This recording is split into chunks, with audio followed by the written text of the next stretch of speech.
Quanto aos indiciamentos, o relatório propõe o indiciamento de Adélia de Jesus Soares, o CPF está aqui integrado ao relatório. Senhora Adélia de Jesus Soares, pelos crimes de falsidade ideológica, que é o artigo 299 do Código Penal. Associação criminosa, artigo 288, também do Código Penal. Lavagem de dinheiro, artigo 1º da Lei nº 9.613, de 1998. E organização criminosa, artigo 2º da Lei nº 12.850, de 2013. Também foi proposto o indiciamento de Daniel Pardim Tavares Gonçalves, por falso testemunho, artigo 342 do Código Penal, lavagem de dinheiro e organização criminosa. A influenciadora Deolane Bezerra dos Santos foi indiciada por contravenções penais de jogo de azar e loteria não autorizada, artigos 50 e 51 do Decreto-Lei nº 3.688 de 1941, a Lei de Contravenções Penais, além de estelionato, artigo 171 do Código Penal, lavagem de dinheiro e organização criminosa. Pelos mesmos crimes foram indiciados os sócios formais da empresa 01Bet, que são os seguintes: Ana Beatriz Cipial Barros, Jair Machado Júnior, José Daniel Carvalho Saturnino, Leila Pardim Tavares Lima e Marcela Ferraz de Oliveira. A própria Leila Pardim, além disso, teve indiciamento reforçado por lavagem de dinheiro e associação criminosa em razão da sua posição como sócia e das movimentações financeiras suspeitas. A influenciadora Virgínia Pimenta da Fonseca Serrão Costa foi indiciada por publicidade enganosa, constante do artigo 67 do Código de Defesa do Consumidor, e também estelionato, com base no artigo 171 do Código Penal, por simular ganhos em apostas com contas demo e induzir seguidores ao erro. Pelos mesmos crimes foi indiciada a influenciadora Pamela de Souza Drude, cuja movimentação financeira foi considerada incompatível com a renda declarada.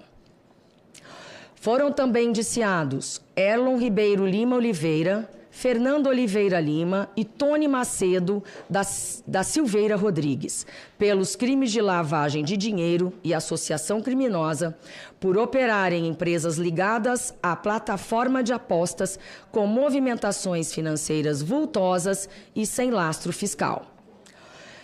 O empresário Marcos Vinícius Freire de Lima e Silva foi indiciado por lavagem de dinheiro, sonegação fiscal, esculpida no artigo 1º da Lei nº 8.137 de 1990, exploração ilegal de jogos de azar, associação ou organização criminosa e, caso confirmados os fatos, também por corrupção ativa, artigo 333 do Código Penal, e ou tráfico de influência, artigo 332 do Código Penal. A proprietária da Marjo Sports, o proprietário da Marjo Sports, Jorge Barbosa Dias, foi indiciado por lavagem de dinheiro, organização criminosa, sonegação fiscal e exploração ilegal de jogos de azar, por operar nacionalmente sem autorização federal e por movimentações incompatíveis com a capacidade financeira declarada. Ainda, a CPI propôs o indiciamento de Bruno Viana Rodrigues e dos sócios da Brax Produção e Publicidade Limitada, pelos crimes de lavagem de dinheiro, organização criminosa e exploração irregular de jogos de azar em razão das relações com empresas de apostas e recebimentos suspeitos de operadores financeiros. Por fim, diante do conjunto robusto de elementos apurados, esta Comissão Parlamentar de Inquérito propõe a investigação dos responsáveis pela empresa Paybrokers EFX Facilitadora de Pagamentos S.A., CNPJ aqui disponível, pelos crimes de lavagem de dinheiro, artigo 1º da Lei 9.613 de 1998, Organização criminosa, artigo 2º da Lei nº 12.850, de 2013. Sonegação fiscal, artigo 1º da Lei nº 8.137, de 1990. E exploração ilegal de jogos de azar, artigo 50 do Decreto-Lei 3688, de 1941. A CPI das bets apresentou o relatório final hoje, mas com um pedido de prorrogação e também nomes para indiciamento. A senhora pode explicar para a gente? Sim, a prorrogação, na verdade, é só para dar o prazo de votação, não para continuarmos com os trabalhos, infelizmente. Por quê? Porque nós precisávamos, sim, avançar. Havia mais pessoas que nós não recebemos os RIFs, por exemplo, não deu tempo. Então, mas diante de todas as dificuldades, nós conseguimos trazer um relatório robusto. A equipe trabalhou muito, nós varamos noites para conseguir entregar, apesar de termos todo o direito à prorrogação de 130 dias, apesar de termos as assinaturas necessárias a mais até. São necessárias 27 assinaturas para a prorrogação de 130 dias. Nós temos 29 assinaturas. Mas, enfim, o que importa é que nós começamos um trabalho que não termina com a CPI. Então, a prorrogação vai ser mínima apenas para a votação do relatório, com a dificuldade do quórum que nós estávamos tendo. O presidente aceitou a opção de manter este quórum. Por quê? Porque os relatórios foram protocolados menos de 24 horas antes da leitura. Então, os senadores, lógico, têm o direito de fazer a leitura, porque o prazo, em tese, se escoa no sábado, dia 14. Senadora, o quórum não ficou na sua totalidade nem hoje. Como que a senhora espera a votação, seja na quinta ou seja na sexta-feira? Olha, eu já não espero nada diante de tudo o que eu vi. Porém, o meu trabalho foi feito, Exalci colaborou sobremaneira e nós já entregamos um relatório, votando o relatório ou não, passando ou não, mesmo porque ela, em tese, é para ter 11 membros titulares, nós só temos 10, ficou uma vaga aí à vontade. Mas, infelizmente, nem aqueles senadores que gostariam de participar conseguiram essa vaga. Então, é nítido o que está acontecendo, mas, para mim, independente de votarem ou não, pode ser que apareçam relatórios que serão propostos. O do Exalci eu incorporei, então nós estamos trabalhando numa forma conjunta. Porém, eu acredito que venha algo por aí, alguma novidade. E aí vamos votar, mas o Brasil vai saber quem é quem. Independente de qualquer coisa, eu entregarei, eu, Exalci, e quem quiser, dos colegas, nós entregaremos o relatório para o diretor-geral da Polícia Federal, Andrei Rodrigues, para o PGR, Paulo Gonet, para o presidente da STF, ministro Barroso, e também para o ministro da Justiça, Ricardo Lewandowski, com o Adi, que é o secretário dos direitos dos consumidores, que eu entendo ser importante que eles estejam incluídos nessa seara, porque é muito transversal esse assunto, mas a Justiça precisa estar presente, também para o ministro Haddad, Regis Dudena e para o presidente Lula. De qualquer forma, nós iremos entregar este trabalho, porque, além de tudo, trouxemos algo que pode ajudar na regulamentação por parte do Poder Executivo. Então, é uma soma de esforços e que, independente do resultado, nós faremos. Senadora, a CPI pediu indiciamento de Deolane Bezerra e de Virgínia Fonseca. Qual a motivação? Nós temos indícios mais do que suficientes, porque aqui é um indiciamento, como acontece nos inquéritos da Polícia Civil, Polícia Federal. Então, a partir dos fortes indícios, nós estamos indiciando ambas. E, enfim, aí, a partir disso, quem continua com as investigações serão os órgãos competentes. E aí eu repito, Polícia Federal e PGR. A senhora pretende procurar os senadores para que eles aprovem na íntegra o parecer da senhora? Sim, é um trabalho de articulação, né? Mas diante do atual cenário, eu já sei que eu não vou perder meu tempo de forma nenhuma, gastar energia com quem eu já sei qual é a posição. Não vou gastar energia. Eu vou me dedicar cada dia mais a esse assunto, porque embora a CPI tenha prazo, nós temos o dever de fiscalizar, não só de legislar, mas também de fiscalizar. Então o trabalho continua e nós vamos ajudar, inclusive, outras casas legislativas, como hoje eu recebi aqui a visita do vereador da capital São Paulo, do vereador João Jorge, que também está legislando no assunto, lógico, dentro dos limites das competências municipais, mas vou ajudá-lo, vou participar de uma audiência pública em São Paulo e vou continuar, quem está realmente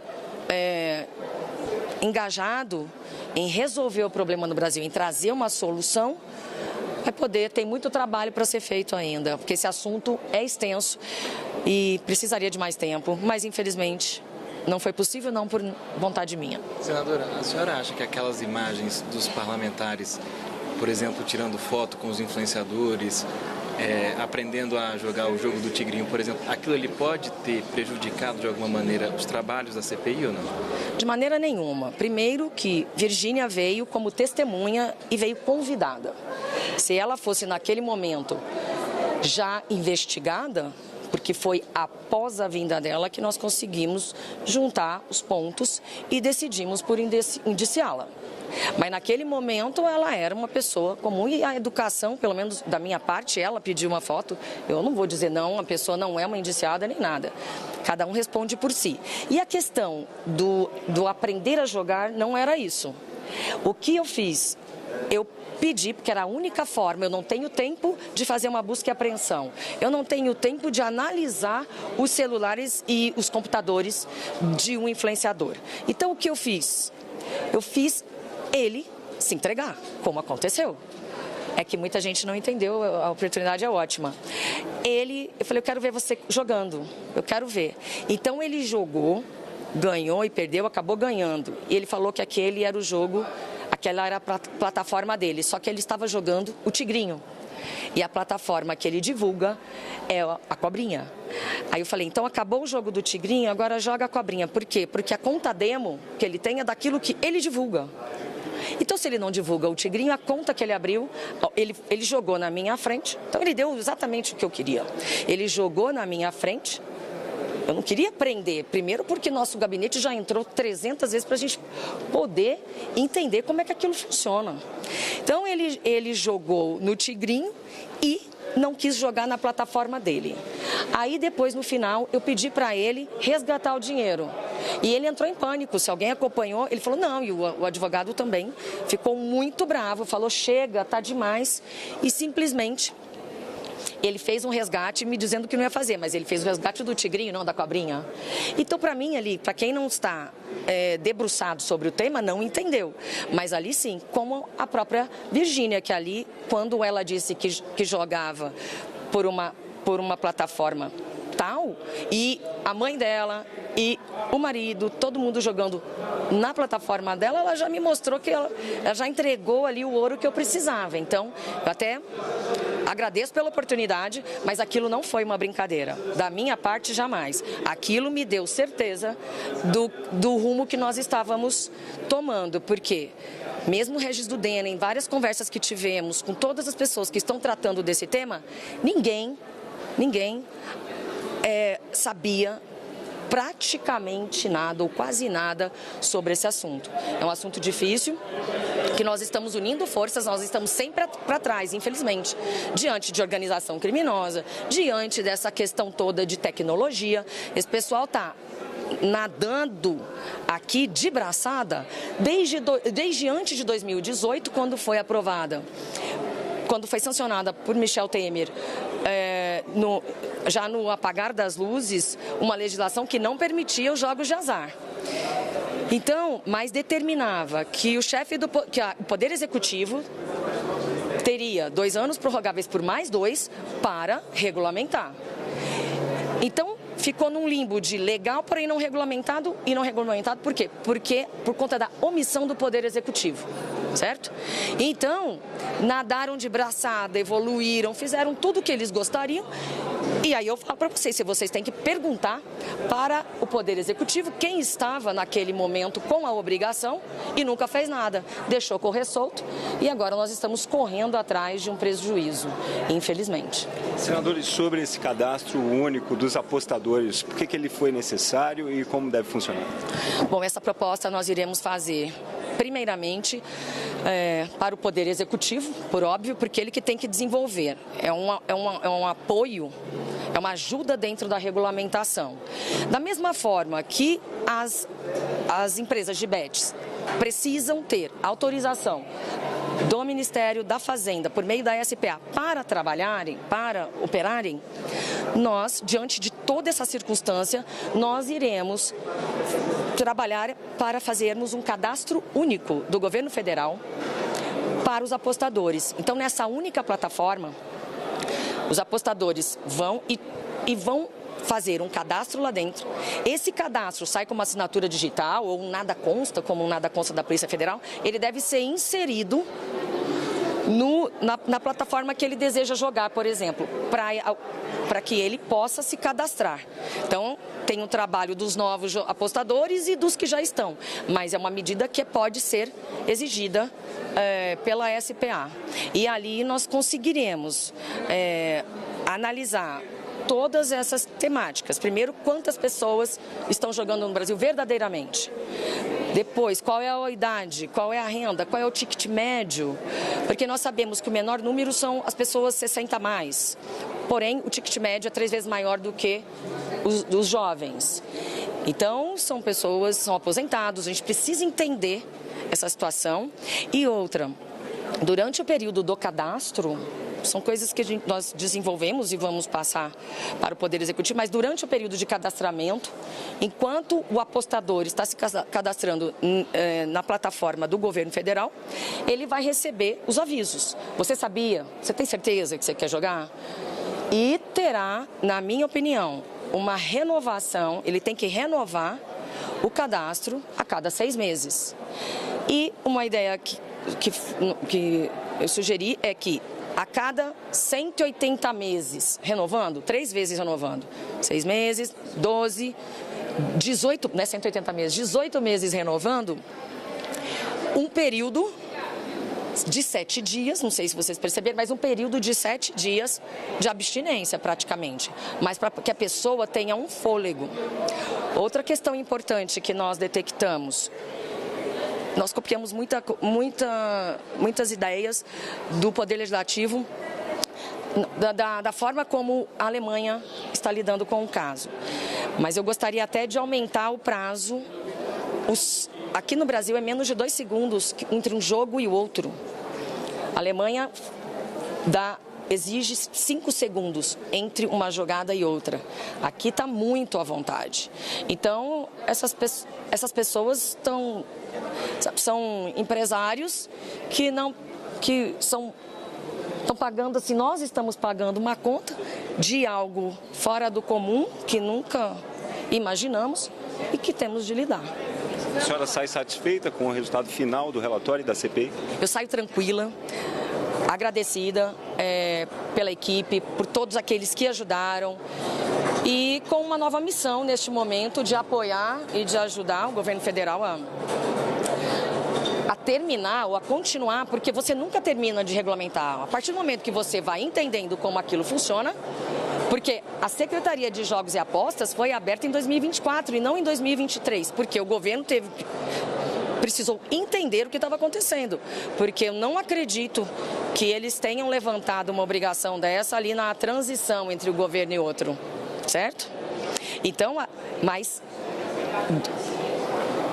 superficial ou não, com acertos e com erros, todos nós estamos trabalhando. O que nós precisamos é nos unir. Então, a CPI acaba mas o nosso trabalho não acaba, né? E principalmente os canais abertos para as pessoas que estão viciadas, elas pedem todos os dias, pelo amor de Deus. Tem gente que fala pra gente que não tem mais o que fazer e que quer atentar contra a própria vida. É uma coisa assim, é surreal, e nós não podemos virar as costas. O trabalho continua. A senhora é a favor dessa medida da Fazenda que quer aumentar o imposto sobre as bets? Extremamente a favor, é um absurdo, e qualquer produto que vicie e que seja maléfico para a saúde, dentro do princípio da seletividade, ele tem que ser onerado ao máximo. Eu não sei por quê. Me falaram que era por conta do IOF. Não, é por conta do princípio da seletividade e do dano que isso causa. Temos que taxar, temos que tributar num total nível de cigarro e de álcool. Pode por aí, com todos, né? 60%, juntando os tributos estaduais, municipais e federais, e na legislação nós vamos proibir incentivo fiscal, como aconteceu agora na Prefeitura de Recife. Nós não vamos permitir que incentivos fiscais sejam oferecidos. Senadora, sobre a prorrogação da CPI, o Davi Alcolumbre deu alguma justificativa para não colocar o requerimento em pauta? Não. Porque teve uma pressão muito grande, tanto da presidência como da relatoria e dos senadores membros. Sim, está protocolado. Está protocolado um pedido da prorrogação legal, da prorrogação que foi aberta a CPI, prazo de 130 dias, prorrogáveis por mais 130. E então, nós temos 29 assinaturas, eram necessárias apenas 27. Então, está dentro da legalidade. Eu poderia judicializar? Poderia, e as chances de ganhar são muito grandes. Mas com essa dificuldade em nadar contra a maré, e como o trabalho não termina aqui, então a gente vai continuar de outra forma.